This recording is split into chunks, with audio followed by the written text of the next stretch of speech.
Income tax department की तरफ से बहुत से पर्सन को एसएमएस द्वारा नोटिस मिली है, मिसमैच के हम लोगों पे नोटिस आ रही है। तो आज इस नोटिस के बारे में हम लोग डिस्कशन करेंगे कि ये नोटिस आप पे क्यों भेजी जा रही है, मिसमैच की नोटिस आप लोगों पे क्यों आ रही है और इस नोटिस का आपको रिप्लाई कैसे देना है या कंप्लायंस पे पोर्टल पे जो आपके नोटिस आ जाती है उसका रिप्लाई कैसे देना है, फीडबैक कैसे देना है, आज इसका हम लोग डिटेल्स जानेंगे। ठीक है? तो सबसे पहले हम लोग जानते हैं कि ये नोटिस आप पे मिसमैच की नोटिस क्यों भेजी जाती है, ठीक है? तो सबसे पहले मैं बता दूँ कि जब भी आप अपना आईटीआर फाइल करते हैं, तो आपकी कोई ऐसी इनकम जो कि आपके annual information statement AIS form में जिसको कि इनकम टैक्स डिपार्टमेंट जनरेट करता है, उसमें कोई ऐसी इनकम होती है जिसको कि जब आप अपना आईटीआर फिलअप करते हैं, तो आप उस इनकम को शो कराना भूल जाते हैं या छोड़ देते हैं, तो उस केस में आप पे ये मिसमैच की नोटिस भेजी जा रही है। ठीक है? जैसे चलिए मैं आपको एक एग्ज़ाम्पल देते हैं जिसमें आपको समझने में थोड़ा-सा आसानी हो जाएगी, ठीक है? मान लीजिए आप एक सैलराइड पर्सन हैं, आपकी इनकम सैलरी से है, आपने अपनी सैलरी की इनकम शो करा दी, मान लीजिए आपकी 6 लाख रुपए सैलरी से इनकम है, आपने 6 लाख रुपए पे अपना आईटीआर फिलअप कर दिया बिना एआईएस फॉर्म चेक किए हुए। लेकिन जब आपका एआईएस आप चेक कर रहे हैं, तो उसमें आपकी क्या है, शेयर मार्केट में आपने पैसा लगाया था, वहाँ से कैपिटल गेन से भी आपकी इनकम हुई है। आपके बैंक सेविंग अकाउंट से आपकी इंटरेस्ट भी मिला है, वो भी आपकी एक इनकम शो हो रही है। आपने स एफडी या आरडी अकाउंट खोले थे, उसमें पैसा रखे थे, उससे आपको कुछ इंटरेस्ट मिला है, वो भी इनकम आपकी शो हो रही है। ठीक है? लेकिन जब आपने अपना आईटीआर फिलअप किए, तो आपने क्या किया कि अपनी सिर्फ़ आप अपनी सैलरी की इनकम दिखा के अपना आईटीआर फिलअप कर दिए और जो एआईएस में अदर रिसोर्स की इनकम दिखा रहा है, आप उसको मिस कर दिए, नहीं शो कराएँ। इसलिए आपको ये मिसमैच की नोटिस आ रही है। ठीक है? क्लियर है यहाँ पे? समझ पा रहे हैं आप लोग? चलिए मैं आपको एक और एग्ज़ाम्पल देके समझाने की कोशिश करते हैं कि आपको थोड़ा-सा समझने में और आसानी हो जाए। ठीक है? जैसे मान लीजिए आप एक बिज़नेसमैन हैं, आपकी बिज़नेस से इनकम हो रही है, ठीक है? और आपने अपने बिज़नेस इनकम पे अपना फाइनेंशियल रिपोर्ट बनवाया, प्रॉफ़िट एंड लॉस में जो आपका प्रॉफ़िट शो हो रहा है, उस प्रॉफ़िट पे आपने अपना आईटीआर फिलअप कर दिया। ठीक है? लेकिन जब आपका एआईएस फॉर्म चेक किया जा रहा है, तो एआईएस फॉर्म में बैंक इंटरेस्ट से भी इनकम है, कैपिटल गेन से भी इनकम है। लेकिन जब आपने अपना आईटीआर फाइल किए हैं, तो आपने क्या किया है कि आपने सिर्फ़ अपनी बिज़नेस इनकम शो करा के अपना आईटीआर फाइल कर दी है। इसलिए आप पे मिसमैच की नोटिस ये आ जा रही है क्योंकि आपकी बैंक इंटरेस्ट की इनकम शो कराना भूल गए, कैपिटल गेन की इनकम शो कराना भूल गए, इसलिए क्या हुआ कि आप पे मिसमैच की नोटिस आ गई है। क्योंकि जब आप प्रोप्राइटरशिप पे बिज़नेस करते हैं, तो आप अपने इंडिविजुअल पैन कार्ड से रजिस्ट्रेशन करवाते हैं अपने बिज़नेस को, उसी से बिज़नेस करते हैं। तो क्या होता है कि आपके पैन कार्ड से जितनी भी इनकम हो रही है, जितनी भी इनकम शो हो रही है एआईएस पे, सारी की सारी इनकम को अपने आईटीआर के फॉर्म में आपको शो कराना मैंडेटरी होता है। अगर आप नहीं शो कराएँगे, तो फिर देखिए इसी तरीके से आप पे ये नोटिस भेज दी जाएगी मिसमैच की। तो इसलिए आप पे इस तरीके का मिसमैच का नोटिस आ रहा है इनकम टैक्स डिपार्टमेंट की तरफ से, ठीक है?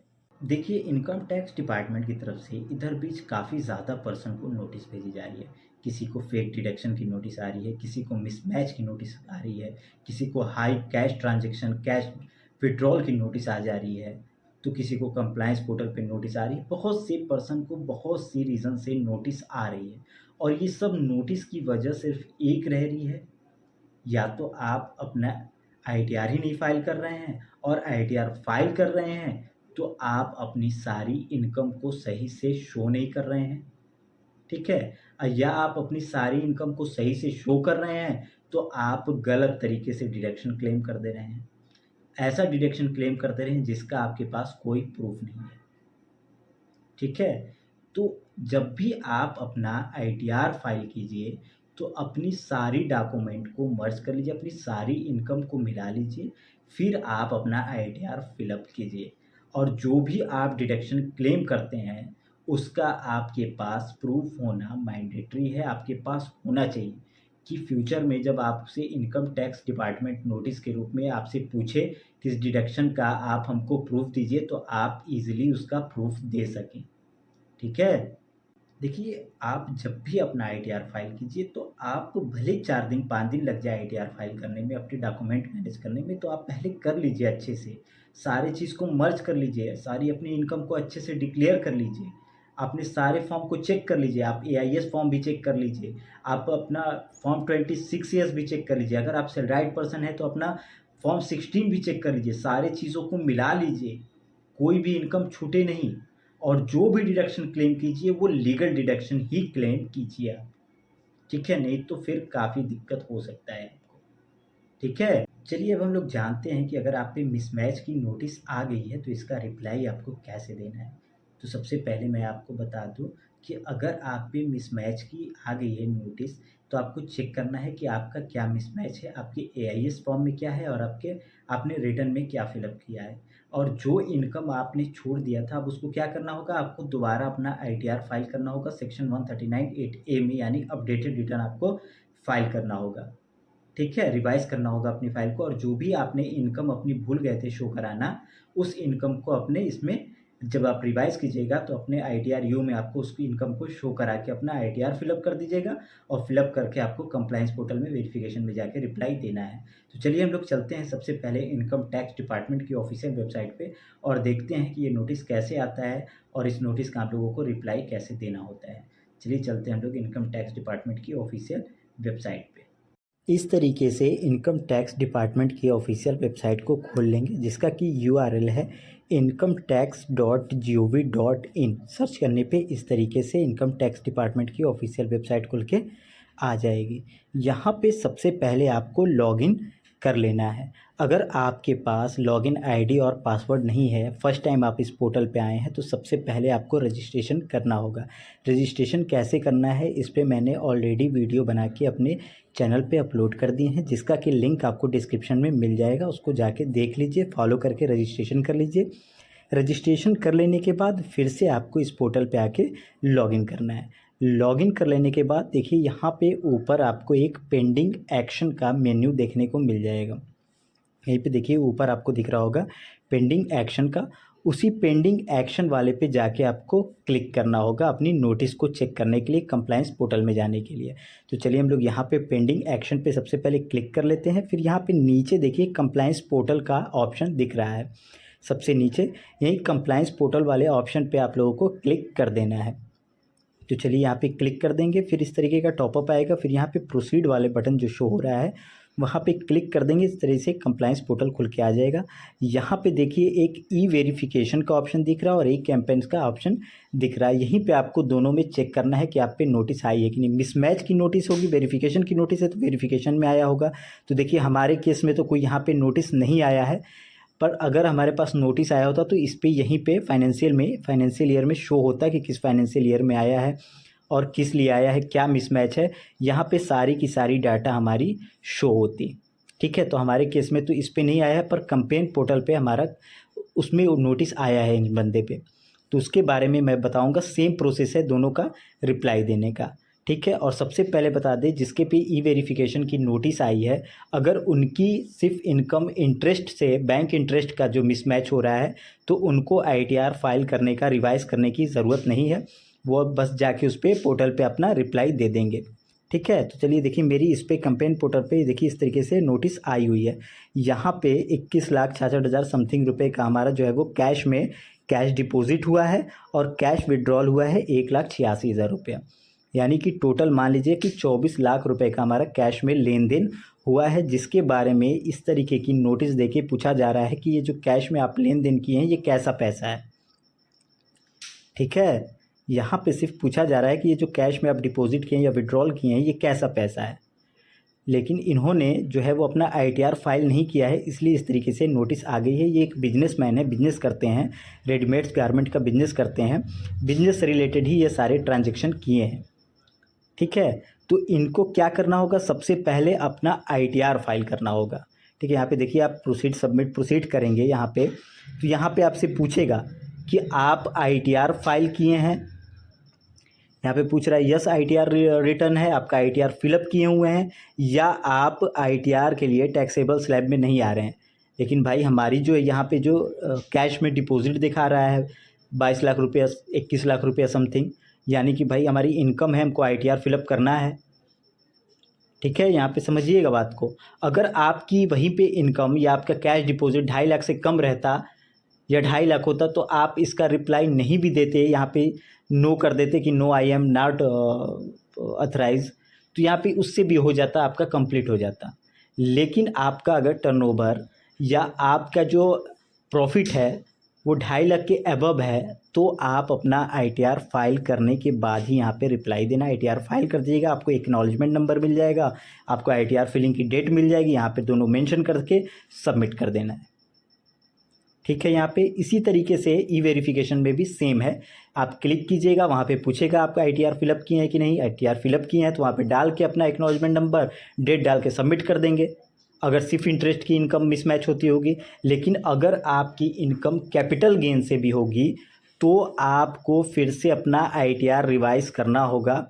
ठीक है, जो आ रही है ई वेरिफिकेशन की नोटिस आ रही बात तो 21-22 की आ रही है या तो 22-23 की आ रही है, दो असेसमेंट ईयर की ही आ रही है।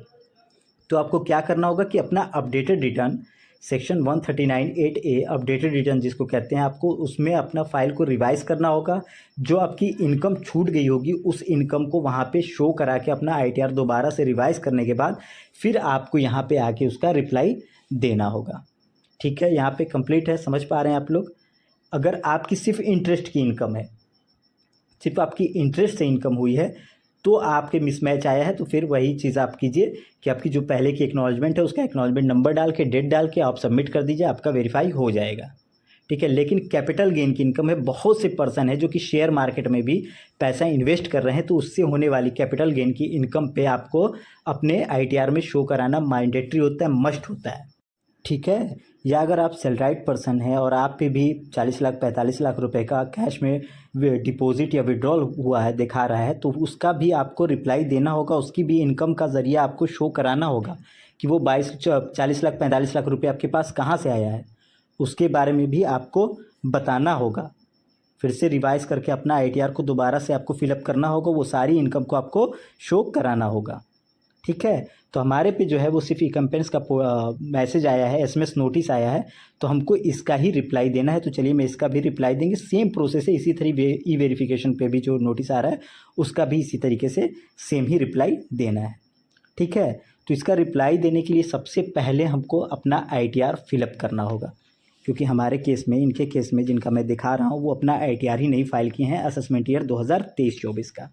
तो इनके लिए क्या करना होगा कि सबसे पहले असेसमेंट ईयर 2023-24 का आईटीआर फाइल करना होगा, क्योंकि 31 दिसंबर के बाद असेसमेंट ईयर 2023-24 का आईटीआर फाइल करने के लिए अपडेटेड रिटर्न ही फाइल करना होगा हमको। तो अपडेटेड रिटर्न यहाँ पे हम फाइल करेंगे। अपडेटेड रिटर्न कैसे फाइल करना है, इस पर मैंने प्रॉपर वीडियो बना के अपलोड किए हैं, आईटीआर 1 पे भी अपलोड किए हैं और आईटीआर 4 पे भी अपलोड किए हुए हैं ऑलरेडी। अगर आप लोग नहीं देखे हैं तो डिस्क्रिप्शन में मैं लिंक दे दूंगा, आप लोग जाके उसको देख लीजिए कि अपडेटेड आईटीआर 31 दिसंबर के बाद असेसमेंट ईयर 2023-24 का आईटीआर कैसे फिलअप करना है। ठीक है, तो देखिए फिलअप करने के लिए मैं एक ठो बता देते हैं। यहाँ पे आपको होम पेज पे आ जाना है इनकम टैक्स के, फिर यहाँ डाउनलोड वाले सेशन में आ जाना है, फिर जिस असेसमेंट ईयर का आप पे नोटिस आया है उस असेसमेंट ईयर को यहाँ पे चूज़ कर लेना है। मान लीजिए आप पे आ गया है 2022-23 का मिसमैच की नोटिस। ठीक है, तो यहाँ पे आपको अपना असेसमेंट ईयर चूज़ कर लेना है 2022-23, उसके बाद अपना आईटीआर का फॉर्म यहाँ पे चूज़ करके एक्सेल यूटिलिटी आपको डाउनलोड करना है। अगर आप सैलराइड पर्सन पे आईटीआर फिलअप किए थे लेकिन आपकी साथ में इंटरेस्ट की या अदर रिसोर्स से कोई इनकम है, तो आप आईटीआर 1 की यूटिलिटी को डाउनलोड करके उसमें आप अमेंडमेंट कर सकते हैं, चेंजिंग कर सकते हैं, एक्सेल यूटिलिटी में रिवाइज कर सकते हैं। ठीक है, लेकिन यहाँ पे आप एक चीज़ ज़रूर ध्यान दीजिएगा, अगर आप सैलराइड पर्सन है और साथ में शेयर मार्केट में अगर पैसा लगा रहे हैं, वहाँ से आपका लॉन्ग टर्म या शॉर्ट टर्म कैपिटल गेन हो रहा है, तो फिर आप आईटीआर 1 नहीं फिलअप कर सकते हैं, उसके लिए आपको आईटीआर 2 फिलअप करना पड़ेगा। इस बात को आप ज़रूर ध्यान दीजिएगा। अगर आपकी इनकम सैलरी के साथ कैपिटल गेन से भी हो रही है तो फिर आप आईटीआर 1 नहीं फाइल करके आईटीआर 2 फिलअप कीजिएगा। अगर आप पहले से आईटीआर 1 फिलअप किए हैं तो यहाँ पे अब आपको आईटीआर 2 फिलअप करना होगा, अगर आपकी इनकम कैपिटल गेन से भी है सैलरी के साथ। ठीक है, क्लियर है यहाँ पे। या अगर आप एक बिजनेसमैन है, अपनी बिजनेस इनकम है और साथ ही साथ आपकी शेयर मार्केट से कैपिटल गेन है, लॉन्ग टर्म या शॉर्ट टर्म कैपिटल गेन है, तो फिर आप आईटीआर 4 न फाइल करके आप आईटीआर 3 फाइल कीजिएगा। ठीक है, यहाँ पे क्लियर है। इस चीज़ों पे ध्यान दीजिएगा कि आपको कब और कौन सा ITR फॉर्म फिलअप करना है। ठीक है, तो हमारे केस में जो है वो सिर्फ बिजनेस इनकम है, शेयर मार्केट से कोई इनकम नहीं है, एक अदर इंटरेस्ट से इनकम है। तो इसलिए मैं यहाँ पे ITR 4 चूज़ करके फिलअप करूँगा। ठीक है, यहाँ पे आप लोग गड़बड़ाइएगा नहीं अपना फॉर्म चूज़ करने में। यहाँ पे गड़बड़ी होगी तो फिर आपको दिक्कत होगी। आप जब ITR फिलअप कीजिएगा तो आपको कैपिटल गेन का सेशन ही नहीं मिलेगा कि हम कहाँ पे कैपिटल गेन की एंट्री करें। इसलिए आप अगर सैलरी के साथ आपका कैपिटल गेन है तो आप ITR 2 चूज़ कीजिए। बिजनेस इनकम के साथ साथ आपका कैपिटल गेन हो रहा है तो फिर आप ITR 3 चूज़ कीजिएगा। या आपकी सिर्फ इनकम सैलरी से है और अदर रिसोर्स में बैंक इंटरेस्ट से है या डिपॉजिट वगैरह से है तो आप ITR 1 फिलअप कीजिएगा। या आपकी बिजनेस इनकम के साथ सिर्फ इंटरेस्ट की या डिपॉजिट की अगर इनकम है तो आपको ITR 4 ही फिलअप करना है। ठीक है, तो हमारे केस में ITR 4 फिलअप करना है हमको। तो यहाँ पे ITR 4 की एक्सेल यूटिलिटी यहाँ पे डाउनलोड कर लेंगे, उसको एक्सट्रैक्ट कर लेंगे, फिर यहाँ पे अपनी एक्सेल यूटिलिटी को ओपन कर लेंगे। ठीक है, ओपन कर लेने के बाद इंपोर्ट करके अपनी फ़ाइल लेते आएंगे। देखिए अब ITR U कैसे फ़ाइल करना है, अपडेटेड रिटर्न कैसे फ़ाइल करना है, 31 दिसंबर के बाद असेसमेंट ईयर 2023-24 का ITR फाइल कैसे करना है, इस पे मैंने ऑलरेडी वीडियो बना के अपलोड कर दिए हैं अपने चैनल पे। उसका लिंक भी आप लोगों को डिस्क्रिप्शन में प्रोवाइड करा दिए हैं। इसलिए मैं यहाँ पे इस चीज़ को नहीं बताएंगे, लंबा वीडियो को नहीं खींचेंगे, क्योंकि हम बात कर रहे हैं आज सिर्फ नोटिस पे। तो नोटिस के बारे पे हम लोग डिस्कशन करेंगे। तो इस ITR को मैं फ़ाइल कर लेते हैं, फिर आगे का आपको प्रोसेस दिखाते हैं। तो चलिए मैं सबसे पहले अपने ITR को फाइल कर लेते हैं। ITR फाइल कर लेने के बाद फिर से हम आ जाएंगे अपने डैशबोर्ड पे, लॉगिन पैनल पे आके फिर फाइल में जाएंगे। यहाँ पे अपना असेसमेंट ईयर चूज़ करेंगे, यहाँ पे ITR U चूज़ कर लेंगे। फिर यहाँ पे ऑडिट पूछ रहा है तो हमारे केस में ऑडिट नहीं है तो यहाँ पे हम नो कर देंगे। नो करने के बाद यहाँ पे ITR का फॉर्म पूछ रहा है तो मेरा ITR 4 है तो यहाँ पे ITR 4 को चूज़ कर लेंगे। आपका जो भी फॉर्म होगा यहाँ से चूज़ कर लीजिएगा। फिर यहाँ से कंटिन्यू करेंगे, कंटिन्यू करने के बाद फिर से कंटिन्यू कर देंगे। कंटिन्यू करने के बाद यहाँ पे अटैच वाली पॉइंट पे क्लिक करके, जहाँ पे भी आप एक्सेल यूटिलिटी रखे होंगे वहाँ पे क्लिक करके ओपन करेंगे। थोड़ा सा प्रोसेस होगा, फिर आपकी जो है वैलिडेट सक्सेसफुली हो जाएगी। फिर प्रोसीड करके आपको आधार से जो वेरिफिकेशन होता है, आपके जो आधार में मोबाइल नंबर रजिस्टर्ड होता है उस पर एक OTP जाता है, OTP से आपको वेरीफाई करा लेना है। वेरीफाई करा लेने के बाद फिर आपको जाना है वहीं पे, ठीक है, कंप्लेंट्स पोर्टल में जाएंगे। कंप्लेंट पोर्टल में फिर वहाँ पे आप यहाँ पे प्रोसीड कर देंगे। प्रोसीड कर देने के बाद यहाँ पे आप पहुँच जाएंगे। ठीक है, अब यहाँ पे आपका, मेरे केस में क्या है, ई वेरिफिकेशन का नहीं, हमारे पे ई कैंपेन का है तो ई कैंपेन पे क्लिक करेंगे। फिर यहाँ पे पेंडिंग वाले ऑप्शन पे क्लिक करेंगे। क्लिक कर लेने के बाद फिर से यहाँ पे रिस्पांस वाले बटन पे आपको क्लिक कर देंगे। रिस्पांस वाले बटन पे क्लिक करने के बाद इस बार यहाँ पे सेलेक्ट कर लेंगे कि यस मैंने ITR फिलअप कर लिया है। ITR फिलअप करने के बाद एक्नॉलेजमेंट नंबर डालेंगे। एक्नॉलेजमेंट नंबर कैसा है, कहाँ होगा, तो चलिए इसको भी दिखा देते हैं। ये देखिए एक्नॉलेजमेंट नंबर यहाँ पे ऊपर जो शो हो रहा है, एक्नॉलेजमेंट नंबर लिख रहा है, इस एक्नॉलेजमेंट को आपको डाल देना है। ठीक है, यहाँ से कॉपी करके आप वहाँ पे डाल देंगे और फिर उसके बाद आप वहीं से डेट, आप नीचे जब स्क्रॉल डाउन करेंगे अपनी एक्नॉलेजमेंट को, चलिए मैं वहाँ पे भी डेट को दिखा देते हैं। यहाँ पे स्क्रॉल डाउन करेंगे, यहाँ पे नीचे देखिए डेट भी आपको मिल जाएगी, किस डेट पे आपने अपना ITR फिलअप किया है, उस डेट को यहाँ पे आप डाल दीजिएगा। डाल देने के बाद सबमिट कर देंगे तो आपका जो है रिस्पॉन्स सबमिट हो जाएगा, नोटिस का रिप्लाई चला जाएगा। ठीक है, अब उसके बाद AIS फॉर्म का, एनुअल इन्फॉर्मेशन का आपसे फीडबैक मांग रहा है तो आपको फीडबैक भी यहाँ पे देना कंपल्सरी है। ठीक है, तो फीडबैक कैसे देना, यहाँ पे देखिए एक लोगो बना है एक्सपेक्टेड का, तो जहाँ पे एक्सपेक्टेड इनकम है उस पर आपको फीडबैक देना है। तो यहाँ पे फीडबैक वाले पे ओके कर देंगे। ओके कर देने के बाद इस तरीके से आप AIS वाले फॉर्म में चले जाएंगे, फिर अपनी इनकम में चले जाएंगे। तो यहाँ पे 2 एक्सपेक्टेड इनकम पूछ रहा है, कैश डिपॉजिट और कैश विड्रॉल की। तो यहाँ पे कैश डिपॉजिट वाले पे क्लिक करेंगे तो यहाँ पे देखिए, यहाँ पे ऑरेंज कलर में एक्सपेक्टेड इनकम शो हो रहा है। तो इसी एक्सपेक्टेड वाले बटन पे आपको क्लिक कर लेना है और यहीं से आपको अपना फीडबैक देना है। ठीक है, उस पर क्लिक कर लेंगे। फिर देखिए यहाँ पे फीडबैक में पूछ रहा है कि ये जो इनकम शो रही है क्या करेक्टली है, तो हाँ भाई हमारे केस में ये चीज़ करेक्टली है, जो आप इन्फॉर्मेशन दिखा रहे हैं वो सही है। उसको चूज़ कर लेने के बाद यहाँ से सबमिट कर देंगे। सबमिट कर देंगे तो AIS का भी फीडबैक आपका कंप्लीट हो जाएगा। ठीक है, आपका रिस्पॉन्स भी हो गया, आपका फीडबैक भी यहाँ से दिला जाएगा। ठीक है, इसी तरीके से मिसमैच की नोटिस है, वेरिफिकेशन की नोटिस है, तो सेम प्रोसेस है, एक चीज़ों की भी फ़र्क नहीं है। जैसे मैंने इसमें आपका रिप्लाई दिया उसी तरीके वेरिफिकेशन में भी आपको रिप्लाई देना है, सेम प्रोसेस है। ठीक है, मैंने बता दिया है कि किस किस केस में आपको वेरिफिकेशन वाले में रिप्लाई देना है। ठीक है, अगर आप फिर से मैं एक बार बता देते हैं, अगर आपकी इनकम सैलरी से है और साथ में बैंक इंटरेस्ट से है, लेकिन आप सैलरी पे अपना ITR फाइल कर दिए, अपनी बैंक इंटरेस्ट की इनकम नहीं दिखाएं, आपको वेरिफिकेशन का मिसमैच का नोटिस आ गया, तो उस केस में आपको अपना ITR रिवाइज़ नहीं करना है। सिर्फ आपको ई वेरिफिकेशन पोर्टल पे जाना है, अपना एक्नॉलेजमेंट नंबर और फिलिंग डेट डाल के सबमिट कर दिएगा, आपका रिस्पॉन्स चला जाएगा। ठीक है, लेकिन अगर आपकी सैलरी इनकम के साथ साथ कैपिटल गेन की इनकम है और आपने जब ITR फाइल किया तो सिर्फ आप अपनी सैलरी इनकम दिखा दिए, कैपिटल गेन की इनकम नहीं शो की है, तो उस केस में आपको अपना ITR रिवाइज़ करना होगा। ठीक है, समझ पाए लोग आप लोग? यहाँ पे अगर आप बिजनेस इनकम है, बिजनेस कर रहे हैं, अगर बिजनेस इनकम है और साथ में आपकी कैपिटल गेन की इनकम है, तो उस केस में अगर आपने सिर्फ बिजनेस इनकम देखा है, कैपिटल गेन इनकम नहीं शो कराएं, तो उस केस में भी आपको अपना ITR रिवाइज़ करना होगा।